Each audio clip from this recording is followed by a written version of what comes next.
بسم اللہ الرحمن الرحیم۔ اللہ نے اپنی کلام کا آغاز اور تقریباً ایک صورت کے علاوہ باقی تمام صورتوں کا آغاز بسم اللہ سے کیا ہے۔ بسم اللہ کے بارے میں ہے کہ ہر وہ کام جو بسم اللہ کے بغیر شروع کیا جائے وہ ابتر ہے، یعنی مکمل ہونے والا نہیں ہے۔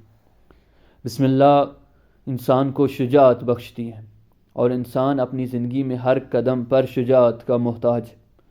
اگر انسان کے پاس شجاعت ہو تو وہ بہت سارے میدانوں میں کامیاب ہو سکتا ہے۔ کمزور انسان بہت ساری جگہ بزدلی دکھاتا ہے۔ آپ کو رشتوں میں، معاملات میں، کاروبار میں ہر جگہ شجاعت کی ضرورت ہوتی ہے۔ جب آپ اللہ کا نام لے کر شروع کرتے ہیں تو پھر آپ کے اندر یہ ڈر ختم ہو جاتا ہے، کیونکہ آپ کو ایک مضبوط سہارا مل جاتا ہے۔ بسم اللہ کے ساتھ اللہ نے الرحمن اور رحیم کہا ہے۔ اللہ کے باقی ناموں میں سے رحمان اور رحیم کا انتخاب کرنا یہاں پر ہمیں یہ سمجھا رہا ہے کہ اس کی رحمت ہر چیز پر غالب، اس کی دنیا ہو یا آخرت ہو، جنت ہو یا جہنم ہو، دنیا کے امتحانات ہوں، ہر چیز پر جو چیز غالب ہے وہ اس رب کی رحمت۔ اس کے بعد سورہ الحمد میں جو نقطہ ہمیں سمجھ آتا ہے سب سے پہلے وہ آداب ہیں۔ دعاؤں کے بارے میں معصومین علیہ السلام نے جب دعا مانگتے ہیں تو پہلے رب کی حمد و ثنا کرتے ہیں، رب کی تعریف کرتے ہیں۔ جیسے دعائے کمیل میں مولا علی علیہ السلام نے پہلے رب کی دعا، رب کے فضائل بتائے ہیں، اس کی صفات گنی ہیں، اس کے احسانات کو شمار کی ہے۔ الحمد میں بھی یہی ہے، الحمدللہ رب العالمین الرحمن الرحیم مالک یوم الدین، اس رب کی ثنا ہو رہی ہے۔ اس کے بعد آگے اپنی دعا مانگی جا رہی ہے۔ اس کے بعد اسی الحمد میں آخری جو صراط الذین انعمت علیہم، میرے اللہ مجھے ان لوگوں کے رستے پر چلا جن پر تیری نعمتیں نازل ہوئیں، نہ یہ لوگ گمراہ ہوئے اور نہ ہی ان پر تیرا غضب ہوا۔ تو ہادی بھی قرآن پاک جیسے ہی کھولتے ہیں تو پہلی صورت میں ہی آپ کو ہادی کی ضرورت کا احساس ہو جاتا ہے کہ آپ کو اللہ کے رستے میں اور اللہ کی بندگی کے لیے کچھ ہادی اور نمونے رول ماڈل چاہیے۔ ان رول ماڈلز کا مختصر سا تعارف اللہ نے کرا دیا کہ یہ وہ ہیں کہ جن پر اس کی نعمتیں نازل ہوئیں، یہ کبھی گمراہ نہیں ہوئے اور نہ ہی انہوں نے کبھی رب کی ناراضگی لی۔ دوسری صورت سورہ بقرہ۔ سورہ بقرہ میں خدا کہہ رہا ہے کہ میں نے یہ اپنی کتاب ہدایت بنا کر بھیجی ہے متقین کے لیے۔ اگر آپ سوچیں تو آپ کے ذہن میں یہ سوال آئے گا کہ یہ کتاب متقین کے لیے کیوں ہدایت ہے؟ متقی تو پہلے ہدایت یافتہ ہے۔ اگر اس کتاب سے کسی کو ہدایت کی ضرورت ہے تو وہ غیر متقی ہے۔ لیکن اس کا جواب یہ دیا جاتا ہے کہ قرآن سے ہدایت صرف متقی لے سکتا ہے، کیونکہ متقی وہ ہے جس کی فطرت سالم ہے، جو فطرت میں پاک ہے، اور جس نے اپنی وہ جو خدا کی بنائی ہوئی فطرت ہے اس کو خراب کر دیا، جس نے اپنے دل کو ٹیڑھا کر دیا اپنی فطرت کو آلودہ کر کے، تو وہ اس قرآن سے ہدایت لینا اس کی مشکل ہے۔ یہ بیماری اس کی ختم ہوگی تو وہ ہدایت کی طرف آئے۔ پھر متقین کا کہا گیا کہ متقین غیب پر ایمان لانے والے ہیں۔ متقین نماز اور زکوٰۃ کی پابندی کرنے والے ہیں۔ نماز انسان کی فردی عبادت اور زکوٰۃ اس کی معاشرے سے تعلق۔ نماز انسان کا ذہنی سکون اور زکوٰۃ انسان کا معاشی سکون۔ انسان کے لیے دو قسم کی پریشانیاں ہوتی ہیں، یا وہ معاشی طور پر، اقتصادی طور پر کمزور ہوتا ہے، یہ ٹینشنیں اسے ڈسٹرب کر رہی ہوتی ہیں، یا وہ ذہنی طور پر اسے کوئی پریشانی ہوتی ہے۔ اگر ذہنی طور پر پریشان ہو، اس کا روحانی طور پر مشکل میں ہے تو اس کا حل نماز ہے۔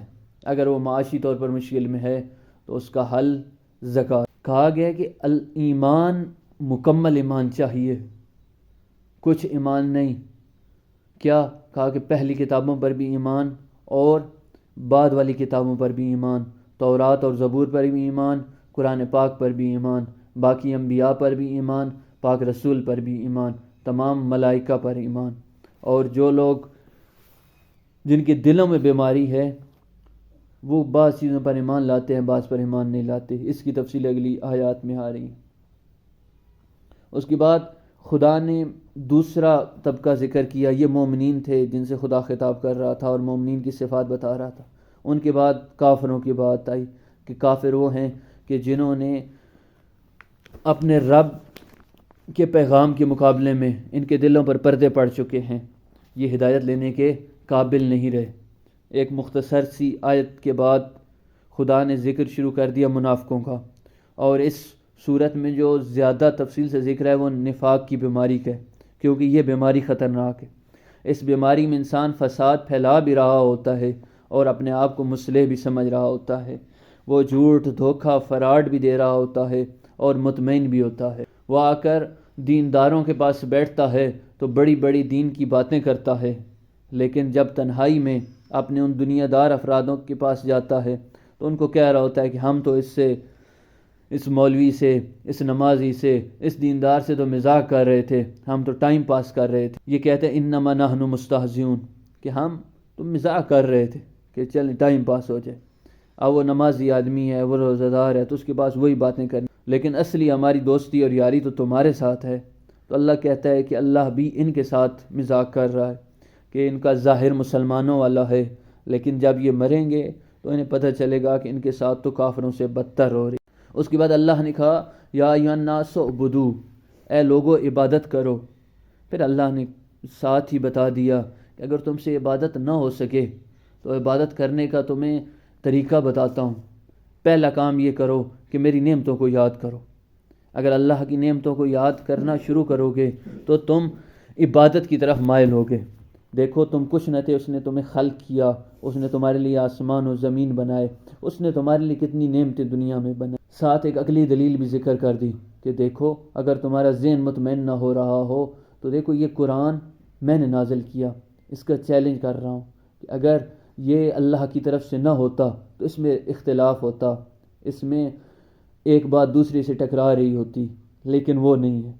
پھر تیسرا ساتھ جہنم کا ذکر کیا کہ اگر عبادت کرنی ہے تو اس جہنم سے ڈرو کہ جو میں نے اپنے نافرمان بندوں کے لیے بنائی ہوئی ہے۔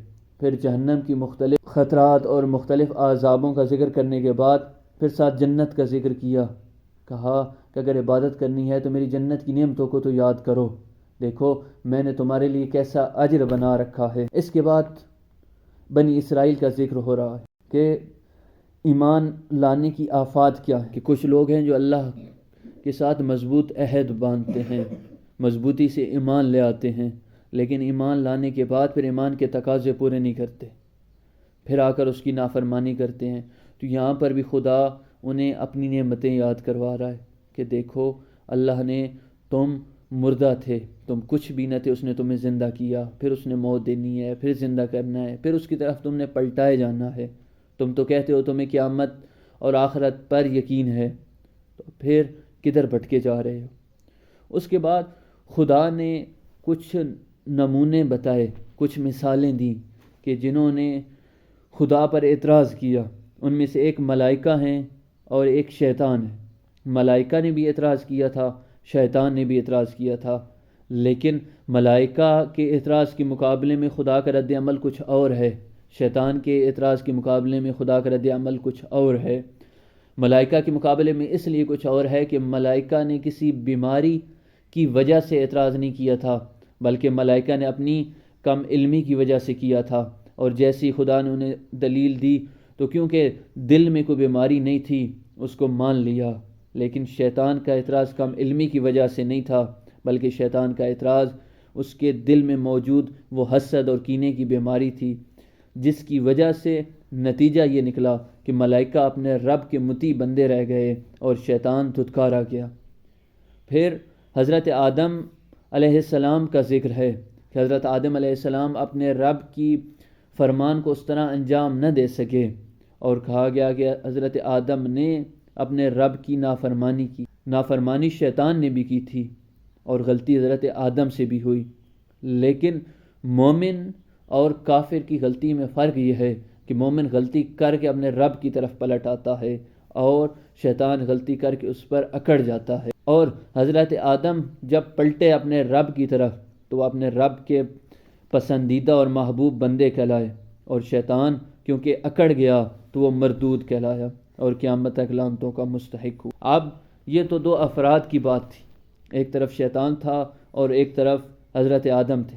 اب اس کے بعد چلیں، بات آتی ہے قوموں کی، کہ نہ صرف افراد بیمار ہوتے ہیں، بعض اوقات پوری قومیں بیمار ہو جاتی ہیں، انہی قوموں میں سے ایک قوم بنی اسرائیل بھی۔ بنی اسرائیل کو سب سے پہلے تو اللہ نے کچھ احکام دیے تھے کہ اے بنی اسرائیل میری نعمتوں کو یاد کرو، اے بنی اسرائیل جو وعدے تم نے مجھ سے کیے ہیں ان وعدوں کو وفا کرو، اے بنی اسرائیل صرف رب کا خوف، اے بنی اسرائیل میرے تمام انبیاء اور تمام کتابوں پر ایمان لے آؤ، اے بنی اسرائیل حق کو باطل کے ساتھ مکس نہ کرو، ملاوٹ نہ کرو، اے بنی اسرائیل نماز قائم کرو اور زکوٰۃ دو، یعنی اپنی فردی ذمہ داریاں بھی انجام دو، اپنی اجتماعی ذمہ داریاں بھی انجام دو، اور اے بنی اسرائیل تم تو لوگوں کو رب کی طرف بلانے والے تھے، تو پھر خود کو کیوں بھول گئے ہو؟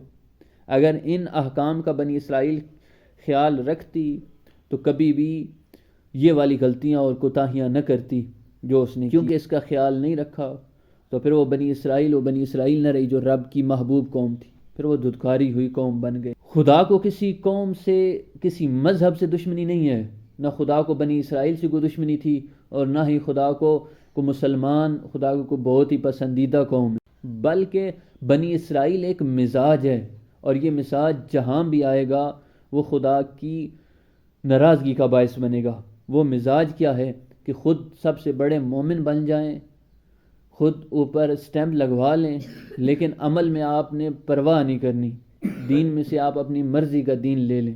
تو یہ والا جو مزاج ہے یہ خطرناک مزاج ہے، اور یہ اگر کوئی بنی اسرائیل جیسی پسندیدہ رب کی ایسی قوم جس کے سب سے زیادہ رب نے ناز اٹھائے ہیں، ایسی قوم ہو تب بھی خدا کو پسند نہیں ہے، وہ اتنی پسندیدہ قوم ہونے کے باوجود بھی دھتکاری جاتی ہے۔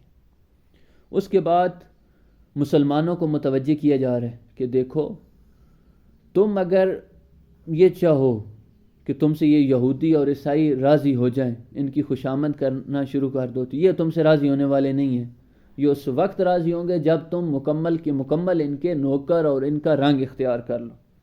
وَلَن تَرْضَ عَنْكَ الْيَهُودَ وَلَا النَّصَارَىٰ، یہ یہود اور یہ عیسائی تم سے راضی ہونے والے نہیں ہیں، یعنی یہ دشمنوں کو راضی کرنا چاہتے ہو تو یہ تمہاری غلط فہمی۔ کے بعد کہا ہے کہ اگر تم نے رنگ اختیار کرنا ہے تو وہ رنگ خدائی